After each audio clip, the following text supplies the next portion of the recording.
the police presence on campus is, that would be my biggest criticism. I think I work in the gardens on campus. I work for the environmental center, and the police patrol the gardens. And I think that the gardens are supposed to be a safe space for students to come and be able to like relax and learn about gardening. And as we know, police do not make safe spaces for BIPOC students, and I think that that is really a deterring factor in why people might not feel safe on campus. Probably the Title IX department and how they have handled cases in the past. I know that department is currently sort of non-existent since most of the staff have left, and it's going to be built back up, but I know I would run out of fingers if I tried to count how many people I know who have either had their cases dismissed or their case has had something done about it, and they're like, well, I mean, you got a guilty verdict, but we're not actually going to do anything about it. So I would really encourage the school to take a look at what punitive justice actually looks like for Title IX affairs. I guess how the school handles Title IX allegations and now Greek life and things like that.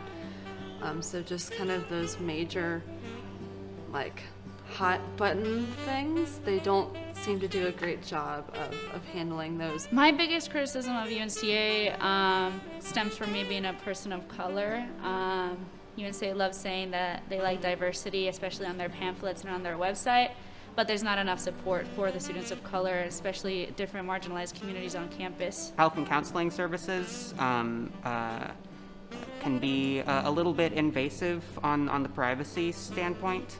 And I would say that while obviously they are committed to everyone on campus being safe and healthy, sometimes they can go a little overboard there. I think that there are a few smaller things that kind of like add up to be one big thing. I'd say even student engagement can be an issue.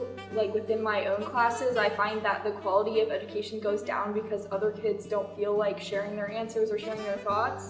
And that makes it a lot harder for like students who are there to like get the most out of it to do that, because no one is talking, no one is saying anything, and it just makes it really awkward and unfortunate and kind of like a waste of time. And then the other way I think that the university just could be doing better is, like I said, with professor feedback, having professors who are more engaged, like especially during COVID, like I expect everyone to be trying as hard as students are.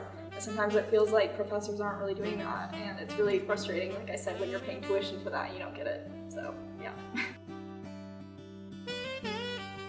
I think people really try and educate about things they care about, which is good. There are a lot of different like groups on campus, like Sunrise and stuff like that, that do a lot of like Sunrise is really good about outreach and education and stuff.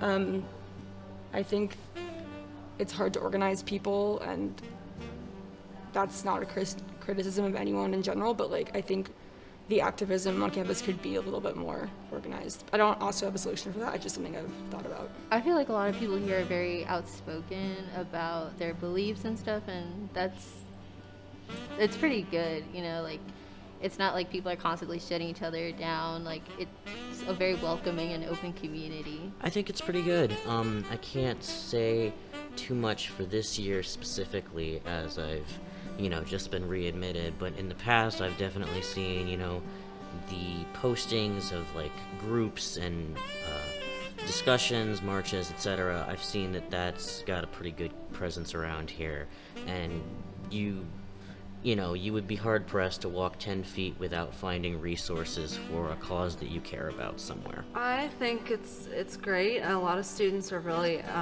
engaged, and I feel like a lot of people are activists on this campus. A lot of people tend to stand up for things that they believe in. The Black Lives Matter march that we had last year, all the stuff surrounding Greek life right now. I think a lot of people do tend to stand up for what they believe in, which I think is great. I know the whole Black Lives Matter movement. I know even through I run track, so through our athletic department, we had t-shirts made and like having like the protest, well, not a protest, but like a speech in the quad informing more people, and I felt like that was helpful. I think that the people that are true activists on campus are amazing. I've actually shout out to London Newton, and a lot of my other friends, especially people of color, neurodivergent people, people of the LGBTQ community, and people that are truly allies that go out of their way to, I guess, make people feel comfortable and help them in this fight. Just a shout out to them. Not a big shout out to the institution itself and its allyship and activism.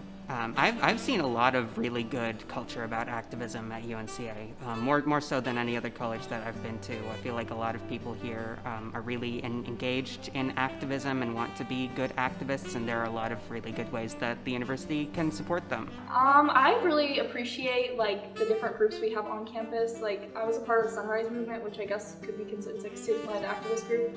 I left it just because of COVID. It got so hard to like engage.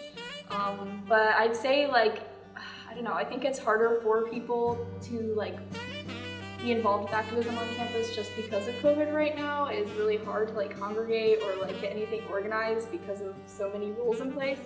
But I appreciate the efforts that everyone is doing, even in COVID, to continue to stand up for what they believe is right and hold the university accountable or whatever entails their activism. So yeah.